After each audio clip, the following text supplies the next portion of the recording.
Suma Teológica, parte segundo. AE. Cuestión 175. El rapto. Corresponde ahora hablar del rapto. Sobre él se plantean 6 problemas. ¿Es arrebatada el alma humana a las cosas divinas? ¿Pertenece el rapto a la facultad cognoscitiva, o más bien a la apetitiva? Vio San Pablo en su rapto la esencia de Dios. Estuvo enajenado de los sentidos, estuvo su alma en aquel estado, totalmente separada del cuerpo. ¿Qué es lo que supo y lo que ignoró sobre esto? Artículo 1. ¿Es arrebatada el alma humana a las cosas divinas? Lat. Objeciones por las que parece que el alma humana no es arrebatada a las cosas divinas. 1. El rapto es definido por algunos como la elevación, por la fuerza de una naturaleza superior, desde lo natural a lo sobrenatural. Ahora bien, es natural al hombre el ser elevado a las cosas divinas, ya que dice San Agustín en I Confess: nos hiciste, Señor, para ti, y nuestro corazón está inquieto mientras no descanse en ti. Luego el alma no es arrebatada a las cosas divinas. Tua. Dice Dionisio en Boeto de Div. Nom. Injusticia divina consiste en atender a cada cosa según su modo y dignidad, pero el que el hombre sea elevado sobre aquello que le es natural, no pertenece al modo ni a la dignidad del hombre mismo. Por tanto, parece que la mente no es arrebatada por Dios a lo divino. Tra. El rapto implica cierta violencia, pero Dios no nos gobierna mediante violencia y coacción, como dice San Juan Damasceno. Por consiguiente, la mente humana no es arrebatada a lo divino. Contra esto está lo que dice el apóstol en 2 Cor 12:2. Sé de un hombre, fiel a Cristo, que fue arrebatado hasta el tercer cielo. Y la glosa comenta: arrebatado, es decir, elevado contra su naturaleza. Respondo: el rapto lleva consigo cierta violencia, como dijimos antes. Obviat, tri, y violento se llama aquello cuyo principio está fuera, no colaborando el que padece la fuerza, como se dice en 13 Ethic. Ahora bien, cada uno contribuye a aquello hacia lo que tiende por propia inclinación, sea voluntaria o natural. Por ello es preciso que el que es arrebatado por algo externo sea arrebatado hacia algo distinto de aquello a lo que tiende por propia inclinación. Esta diversidad puede considerarse de 2 modos. En primer lugar, en cuanto al fin de la inclinación, como sería el caso de una piedra, la cual tiende, por naturaleza, a ser lanzada hacia abajo, que fuera lanzada hacia arriba. En segundo lugar, en cuanto al modo de tender, como sucedería si una piedra fuera lanzada con más violencia de lo que exige su movimiento natural. Así, pues, se dice que el alma humana es arrebatada hacia aquello que está fuera de su naturaleza.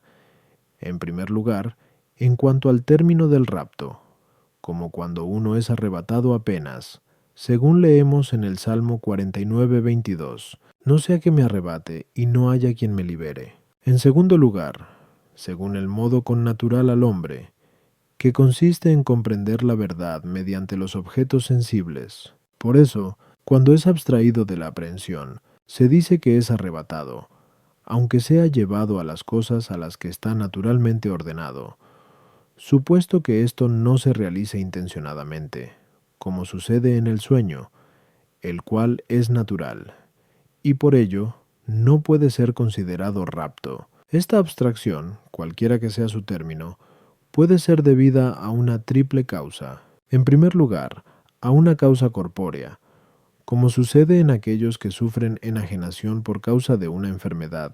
En segundo lugar, al poder diabólico, tal como sucede en los posesos. En tercer lugar, al poder divino. En este sentido tomamos el rapto, es decir, en cuanto que uno es elevado por el Espíritu de Dios a las cosas sobrenaturales, con abstracción de los sentidos, según lo que leemos en Es 8:3. El Espíritu me levantó entre la tierra y el cielo, y en visión divina me llevó a Jerusalén.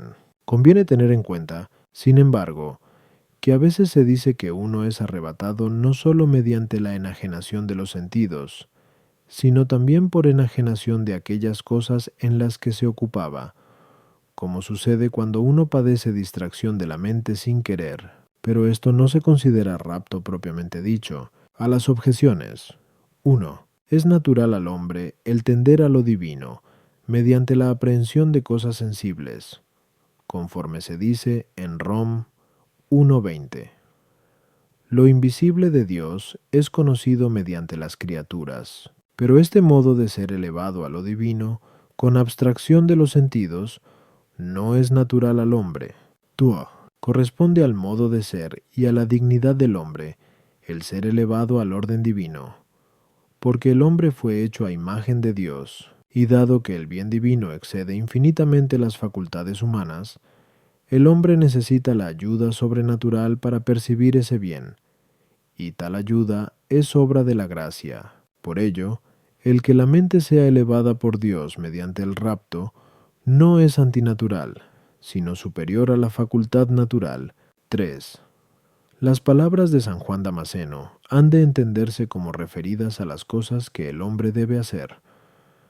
Pero en cuanto a las cosas que exceden la facultad del libre albedrío, el hombre necesita ser elevado por una operación poderosa, la cual puede llamarse, en parte, coacción, si tenemos en cuenta el modo de esa operación, pero no si consideramos el término de la misma, al cual se ordenan la naturaleza y la intención humanas. Artículo 2. ¿Pertenece el rapto a la facultad apetitiva o más bien a la cognoscitiva? Lat. Objeciones por las que parece que el rapto pertenece preferentemente a la facultad apetitiva. 1. Dionisio dice en el cuarto de Div. No. Hay un amor divino que causa el éxtasis. Ahora bien, el amor pertenece a la facultad apetitiva. Por tanto, también pertenece a ella el éxtasis o rapto. Tuo. San Gregorio, en segundo diálogo, dice que el que cuidó los puercos se degradó a causa de la divagación de su mente en cosas impuras, mientras que Pedro, al que el ángel liberó y cuya mente arrebató mediante el éxtasis, estuvo fuera de sí, pero por encima de sí mismo. Por consiguiente, si el hijo pródigo se degradó por el afecto, también los que son arrebatados a un orden superior lo experimentan por el afecto. Al comentar el Salmo 30. En ti, Señor, he esperado, no sea confundido para siempre. Dice la glosa en la exposición del título. Lo que en griego se llama éxtasis equivale, en latín, a salida de la mente, la cual puede suceder de dos modos, o por miedo a las cosas terrenas, o por arrebato de la mente a las cosas superiores, olvidándose de las inferiores. Ahora bien, el miedo a las cosas terrenas pertenece al afecto. Luego también pertenece el rapto de la mente a las cosas superiores, que es su opuesto. Contra esto está lo que dice la glosa al comentar el Salmo 115:2. Yo dije en mi confusión, todos los hombres son mentirosos. Aquí se considera éxtasis el hecho de que el alma no es enajenada por el miedo, sino elevada por una inspiración de la revelación. Pero como la revelación pertenece a la facultad intelectiva, también pertenecerá el rapto. Respondo. Podemos hablar del rapto bajo dos aspectos. Primero, como término al que alguien es arrebatado, en cuyo caso, propiamente hablando, el rapto no puede ser algo de la facultad apetitiva, sino únicamente de la cognoscitiva, puesto que ya dijimos, A1, que el rapto se realiza sin la intención propia del que es arrebatado. Ahora bien, el movimiento de la facultad apetitiva es una inclinación hacia el bien apetecible, de ahí que no sea arrebatado el hombre, sino que se mueve por sí mismo cuando apetece algo. En segundo lugar, puede considerarse el rapto en su causa, en cuyo caso puede tener su causa en la facultad apetitiva, pues por el simple hecho de que el apetito se adhiera con fuerza a una cosa, puede suceder que, por la violencia del afecto, el hombre quede enajenado de las otras cosas. También puede el rapto tener su efecto en la facultad apetitiva, cuando uno se deleita en aquello a lo cual es arrebatado. Pero el apóstol dijo, 2 Cor 7:2-4, que había sido arrebatado al tercer cielo, lo cual pertenece a la contemplación intelectiva y a la vez al paraíso, lo cual pertenece al afecto. A las objeciones. 1. El rapto añade algo al éxtasis. En efecto, el éxtasis indica simplemente un salir de sí mismo, que hace que uno se coloque fuera de su orden, pero el rapto implica cierta violencia. Por eso el éxtasis puede pertenecer a la facultad apetitiva, como sucede cuando el apetito de uno tiende hacia algo que está fuera de su alcance. Es en este sentido en el que Dionisio dice que el amor divino es causa del éxtasis, en cuanto que hace que el apetito humano tienda a las cosas amadas. Por eso añade más adelante que también Dios mismo, que es causa de todas las cosas, en virtud de su bondad amorosa, sale de sí mismo mediante la providencia sobre todo cuanto existe. No obstante, aun cuando se dijera esto expresamente del rapto, solo se indicaría que el amor es causa del rapto. Existe en el hombre un doble apetito, el intelectivo, que se llama voluntad, y el sensitivo, que se llama sensualidad. Pero es propio del hombre el que el apetito inferior esté sometido al superior, y que éste mueva al inferior. Por consiguiente, el hombre puede salir de sí mismo de dos modos por razón del apetito. En primer lugar, cuando el apetito intelectivo tiende a las cosas divinas de una manera total, olvidándose de los objetos hacia los que siente inclinación el apetito sensitivo, y así dice Dionisio, en Kipru de Div Nom, que Pablo, por la fuerza del amor divino, que es causa del éxtasis, dijo, vivo yo, pero ya no yo, sino que es Cristo quien vive en mí. De otro modo, cuando, sin tener en cuenta el apetito superior, el hombre se deja llevar por las cosas pertenecientes al apetito inferior, así, el que cuidaba cerdos cayó por debajo de sí mismo. Este exceso o éxtasis se acerca más que el primero a la idea de rapto, porque el apetito superior es más propio del hombre, por lo cual cuando éste, debido a la violencia del apetito inferior, se aparta del movimiento del apetito superior, se aparta más de lo que le es propio. Pero como no existe violencia, entonces, porque la voluntad puede resistir a la pasión, no cumple las condiciones de rapto, a no ser que la pasión sea tan fuerte que suprima totalmente el uso de la razón, como acontece en aquellos que pierden el juicio a causa de la vehemencia de la ira o del amor. Debe tenerse en cuenta, sin embargo, que ambos excesos del apetito pueden causar el de la facultad cognoscitiva, bien porque la mente, fuera de los sentidos, es arrebatada a las cosas inteligibles, o bien porque es arrebatada a una visión imaginaria, o a una aparición fantástica. De igual manera que el amor es un convencimiento del apetito respecto del bien, el temor lo es respecto de la mente, sobre todo si tenemos en cuenta que, como dice San Agustín en 14 de Sive, Dei, el temor es efecto del amor. Artículo 3. Vio San Pablo, en el rapto, la esencia divina. Lat. Objeciones por las que parece que San Pablo, en el rapto, no vio la esencia divina. Juan. Del mismo modo que leemos de San Pablo, 2 Cor 12:2, que fue arrebatado hasta el tercer cielo, leemos de San Pedro, en Act 10:10, que le sobrevino un éxtasis, pero San Pedro no vio, en su éxtasis, la esencia divina, sino una visión imaginaria. Luego parece que tampoco vio San Pablo la esencia divina. La visión de Dios hace bienaventurado al hombre, pero San Pablo no se convirtió en bienaventurado en aquel rapto. De haber sucedido así, jamás hubiera vuelto a la miseria de este mundo, sino que su cuerpo habría sido glorificado por la redundancia de la gloria del alma, como sucederá a los santos después de la resurrección, y eso no sucedió en él. Por tanto, San Pablo no vio la esencia divina. Toleseundos.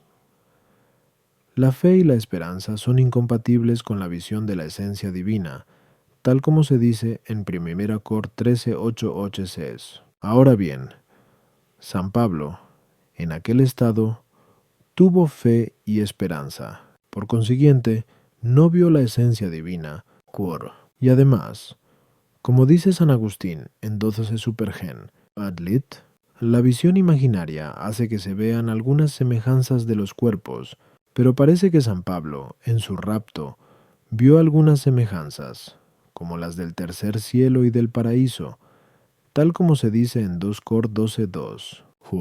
Luego parece que fue un rapto o una visión imaginaria más que la visión de la esencia divina. Contra esto está el hecho de que San Agustín dice, en su obra De videndo deum ad Paulinum, que la misma esencia de Dios pudo ser vista durante la vida presente por algunos como Moisés y San Pablo, el cual, arrebatado, oyó palabras inefables que no es dado al hombre decir. Respondo.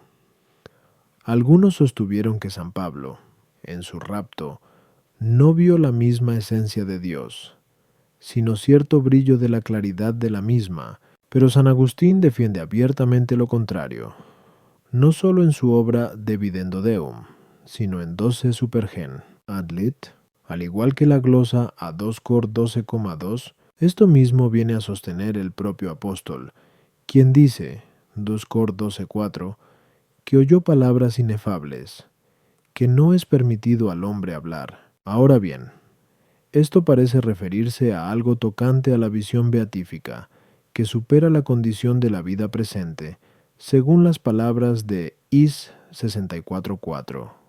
Oh Dios, jamás vio el ojo, sin tu ayuda, lo que has preparado para los que te aman. Por tanto, parece conveniente decir que San Pablo vio a Dios en su esencia. A las objeciones. 1. La mente humana es arrebatada por Dios a contemplar la verdad divina de tres maneras. En primer lugar, a contemplarla según semejanzas imaginarias, y tal fue el éxtasis que tuvo San Pedro. En segundo lugar, a que contemple la verdad divina mediante efectos inteligibles, como fue el éxtasis de David al decir, yo dije en mi arrebato, todo hombre es mentiroso. En tercer lugar, a contemplarla en su esencia, y de esta suerte fue el rapto de San Pablo y el de Moisés. Esto es muy razonable, ya que, así como Moisés fue el primer doctor de los judíos, San Pablo fue el primer doctor de los gentiles. La esencia de Dios no puede ser vista por el entendimiento creado sin la luz de la gloria, de la cual se dice en el Salmo 35:10, en tu luz veremos la luz. Esta participación admite un doble modo. En primer lugar, de forma inmanente, como sucede con los bienaventurados en el cielo. En segundo lugar, a modo de pasión transeúnte, como ya dijimos antes. Kiwamun 171. 2. A propósito de la luz profética. Y esta fue la luz de San Pablo cuando fue arrebatado. Por ello, tal visión no hizo que fuera bienaventurado plenamente, de modo que la gloria redundara en su cuerpo, sino solo en parte. Por eso, tal rapto pertenece, de algún modo, a la profecía, puesto que San Pablo, en su rapto, no fue habitualmente bienaventurado, sino que solo gozó de un acto de la bienaventuranza. Es lógico que no hubiera en él acto de fe, pero sí existió en él el hábito de la fe.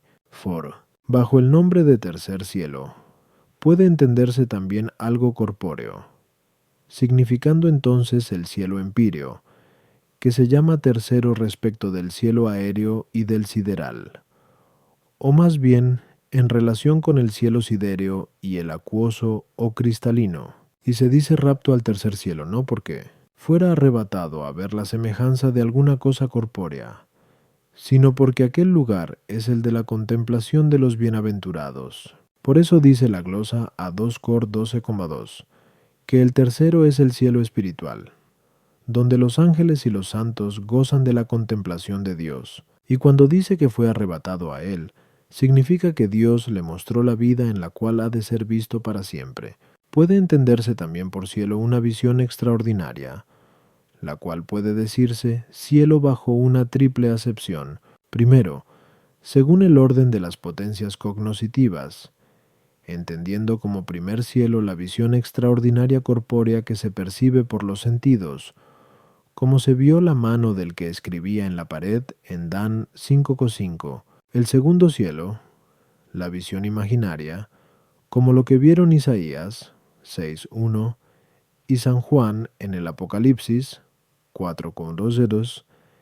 Y el tercer cielo, la visión intelectual, como dice San Agustín en 12 Supergen. Adlit. En segundo lugar, puede llamarse tercer cielo según el orden cognoscitivo, de modo que se llama primer cielo el conocimiento de los cuerpos celestes, segundo, el conocimiento de los espíritus celestes, y tercero, el conocimiento de Dios mismo. En tercer lugar, puede llamarse tercer cielo a la contemplación de Dios, conforme a los grados de conocimiento con los que Dios es visto. El primero es propio de los ángeles de la jerarquía más baja, el segundo de los ángeles de la jerarquía media, y el tercero de los de la jerarquía suprema, como dice la glosa a 2 Cor 12:2. Y puesto que la visión de Dios no puede menos de producir gozo, se habla no sólo de rapto al tercer cielo por razón de la contemplación, sino también al paraíso por causa del gozo que lleva consigo. Artículo 4. Estuvo San Pablo en su rapto, enajenado de los sentidos. Lat.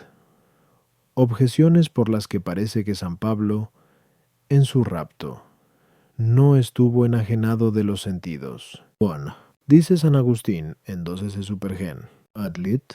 ¿Por qué no hemos de creer que a tan importante apóstol, doctor de los gentiles, arrebatado a la más alta visión, quiso Dios mostrar la vida que, después de la presente, hemos de vivir para siempre? Pero en esa vida futura, los santos, después de la resurrección, verán la esencia de Dios sin que haya abstracción de los sentidos corporales. Por tanto, tampoco tuvo lugar esa abstracción en San Pablo. Tua. Cristo fue verdadero viador y gozaba continuamente de la visión de la esencia divina sin que se diera abstracción de los sentidos. Luego dicha abstracción no fue necesaria para que San Pablo viera la esencia divina. San Pablo, después de haber visto la esencia divina, recordó las cosas que había contemplado allí. Y por eso decía en 2 Cor 12:4, oí palabras misteriosas, que no es lícito al hombre pronunciar, pero la memoria pertenece a la parte sensitiva, como demuestra el filósofo en su obra de Mem y Remin. Parece, pues, que San Pablo, al ver la esencia divina, no estuvo enajenado de sus sentidos. Contra esto, está lo que dice San Agustín en 12 Supergen. Adlit. A no ser muriendo a esta vida, sea saliendo totalmente del cuerpo, o apartándose, enajenado, de los sentidos corporales, nadie es elevado a esa visión. Respondo, el hombre no puede ver la esencia divina mediante otra facultad cognoscitiva que no sea el entendimiento. Ahora bien, el entendimiento humano no se convierte a lo sensible, sino mediante sus imágenes, mediante las cuales recibe de los objetos sensibles las especies inteligibles, y con cuya consideración juzga y dispone de lo sensible.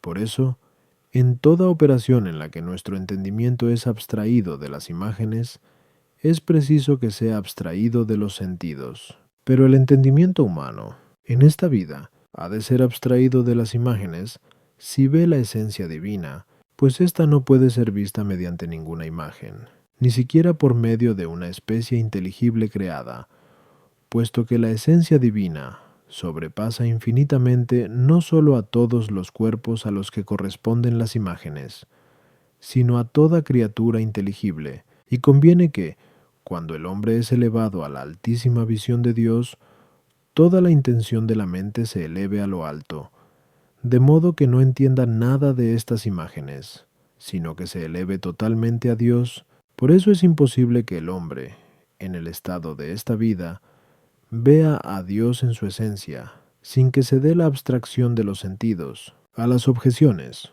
1. Como ya observamos antes. A. 3 OBJ. 2.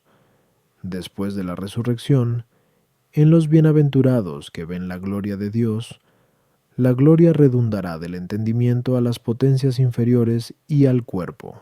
Por eso, en virtud de la regla de la visión divina, el alma se aplicará a las imágenes y a las cosas sensibles, pero tal redundancia no se da en aquellos que son arrebatados, como ya quedó dicho, anamot triedo. Luego la razón no es la misma.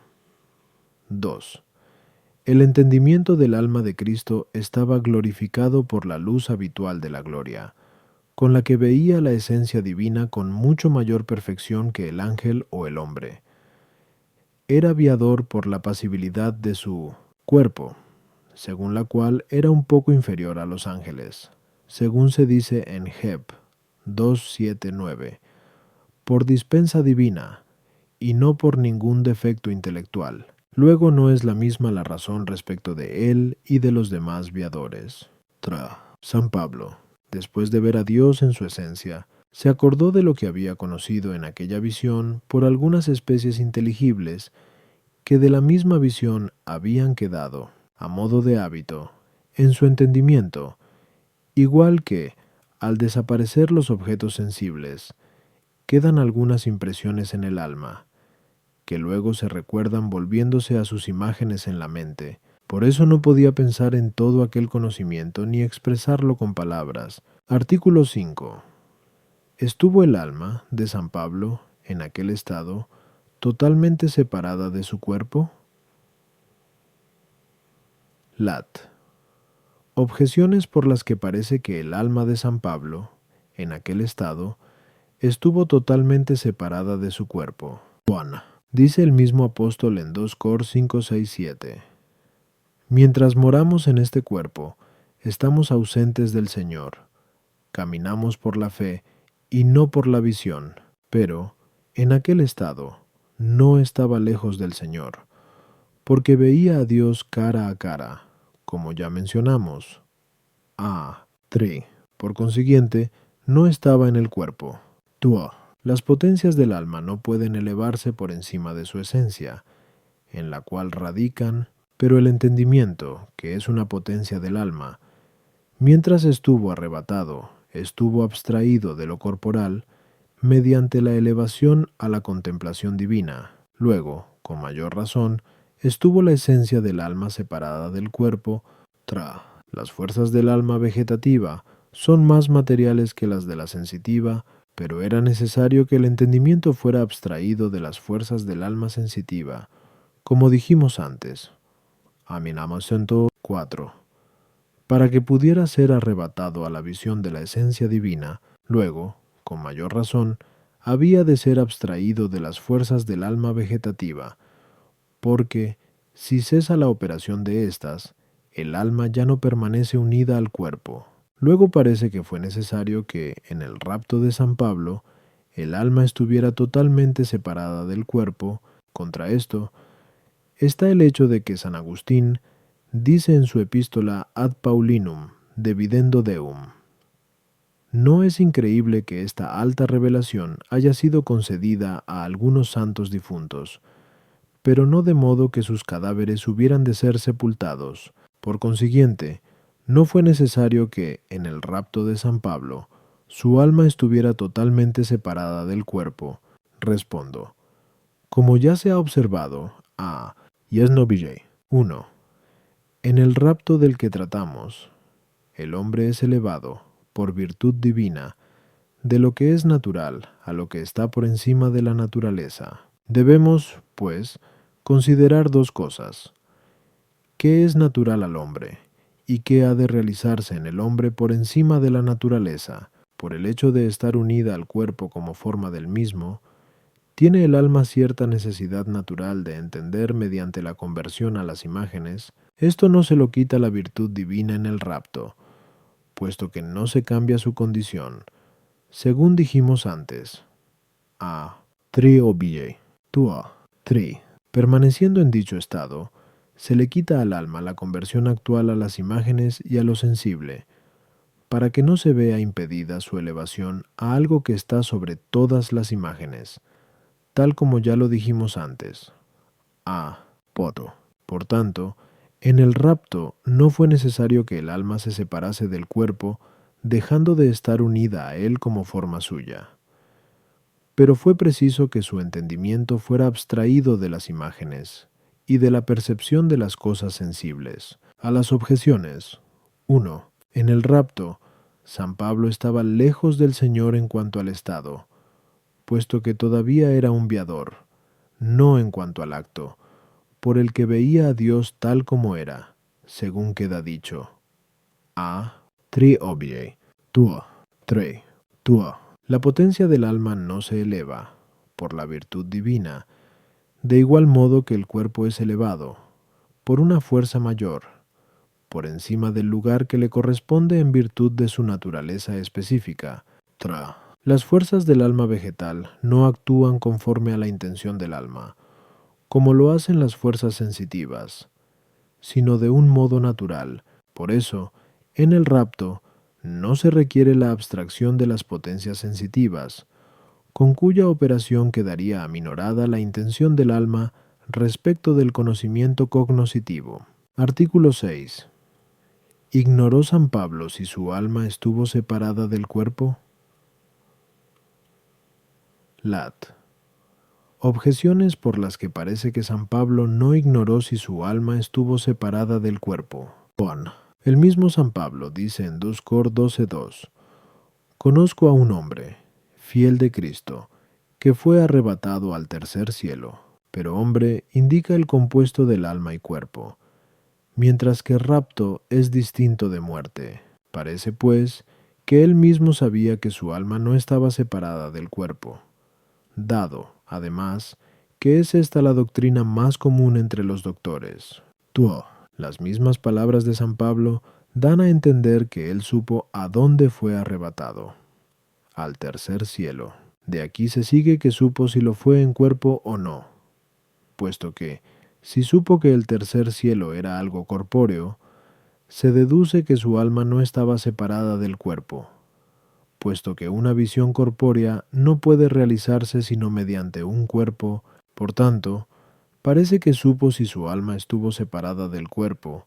Tra. Como dice San Agustín en 12 Supergen, Adlit, San Pablo, en el rapto, vio a Dios con la visión con la que lo ven los santos del cielo. Ahora bien, los santos, por el hecho de ver a Dios, saben si sus almas están separadas del cuerpo. Por consiguiente, San Pablo lo supo también. Contra esto, están las palabras de San Pablo en 2 Cor 12:2-3: Si en el cuerpo o fuera de él, no lo sé.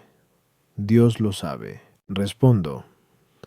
La verdad de esta cuestión conviene decidirla atendiendo a las palabras de San Pablo. En ellas dice que sabe algo, que fue arrebatado al tercer cielo, y que ignora algo, si en el cuerpo o fuera de él. Esta segunda afirmación admite una doble interpretación. Según la primera, si en el cuerpo o fuera de él, no se referiría al ser mismo del hombre arrebatado, como si ignorara si su cuerpo fue arrebatado al tercer cielo juntamente con el alma o solo ésta, al igual que leemos en Es 8:3 que fue llevado a Jerusalén en visión divina, y que esta fue la interpretación de cierto judío. Lo confiesa San Jerónimo en su prólogo Super Danielem. Finalmente, decía, nuestro apóstol no se había atrevido a afirmar que había sido arrebatado en cuerpo, sino que había dicho, no sé si en el cuerpo o fuera de él, 2 Cor 12:2, pero San Agustín desaprueba esta interpretación. En 12 de Supergen, Adlit, basándose en que el apóstol dice que sabe que fue arrebatado hasta el tercer cielo, por consiguiente, sabía que era al tercer cielo, y no a una semejanza imaginaria del mismo, a donde fue arrebatado. De lo contrario, si hubiera llamado tercer cielo a una representación imaginaria del mismo, podía también haber dicho que había sido arrebatado en cuerpo, entendiendo por cuerpo una imagen del mismo, como sucede en los sueños. Luego, si sabía que era el verdadero tercer cielo, sabía también si era algo espiritual o incorpóreo, en cuyo caso su cuerpo no podía haber sido arrebatado allí, o era algo corpóreo, en cuyo caso su alma no hubiera podido ser arrebatada hasta él, a no ser que fuera separada del cuerpo. Por tanto, hay que interpretar esto de otra manera, que el apóstol supo que había sido arrebatado en el alma y no en el cuerpo, pero no sabía en qué relación habían estado alma y cuerpo, si estuvieron o no separados. Pero sobre esto hay varias opiniones. Según unos, el apóstol supo que su alma estaba unida a su cuerpo como forma de éste, pero no supo si había sufrido una enajenación de los sentidos, o si había tenido lugar una abstracción de las obras del alma vegetal, pero no pudo ignorar que se había producido tal abstracción, puesto que sabía que había sido arrebatado. En cuanto a si se había producido una abstracción de las obras del reino vegetal, no era algo tan importante como para mencionarla expresamente. Queda, pues, como solución, el que el apóstol ignoró si su alma estuvo unida a su cuerpo como forma del mismo, o separada de él por la muerte. Algunos, aun cuando admiten esto, dicen que el apóstol no pudo comprobar esto cuando fue arrebatado, porque toda su intención se había vuelto a Dios, pero lo supo luego pensando en lo que había visto. Pero tampoco esto responde a las palabras del apóstol, quien distingue en sus palabras un pasado y un futuro, al decir que sabe que fue arrebatado hace ya más de 14 años, y que actualmente no sabe si fue en el cuerpo o fuera de él. Por consiguiente, hay que decir que ignoró antes y después, si su alma estuvo separada del cuerpo. Por eso dice San Agustín, en Dodece Supergen, ad lit, concluyendo tras una larga disquisición, queda, pues, que entendamos que tal vez ignoró si, cuando fue arrebatado al tercer cielo, su alma permaneció en el cuerpo como está cuando decimos que ésta vive, sea en estado de vigilia, en sueño o en éxtasis, enajenada de los sentidos corporales, o abandonó totalmente al cuerpo dejándolo como muerto. A las objeciones. 1. Por sinécdoque, a veces llamamos hombre a una parte del mismo, sobre todo al alma, que es su parte más noble. Aunque también puede decirse que aquel que dice haber sido arrebatado no era hombre en el momento del rapto, sino después de 14 años. También puede admitirse que la muerte producida por Dios se llame rapto, y como dice San Agustín en 12 Supergen, ad lit, si el apóstol lo duda, ¿quién de nosotros puede estar seguro? Por eso los que hablan de esta materia lo hacen por conjeturas más que con certeza. Tua, el apóstol supo, o que aquel cielo era incorpóreo, o que él había visto algo incorpóreo en él, pero esto podía ser producto de su entendimiento, aun suponiendo que su alma estuviera separada del cuerpo. La visión de San Pablo en su rapto se pareció a la visión beatífica en parte, a saber, en lo que veía, y se distinguía de ella en algo, es decir, en el modo de verlo, puesto que no lo vio tan perfectamente como los santos del cielo. Por ello dice San Agustín, en Dodece Supergen, ad lit, cuando el apóstol fue arrebatado de los sentidos hasta el tercer cielo, le faltó, para el conocimiento pleno y perfecto de las cosas propio de los ángeles, el no saber si era en el cuerpo o fuera de él. Esto no faltará cuando, al recibir los cuerpos en la resurrección, lo corruptible se vista de incorrupción,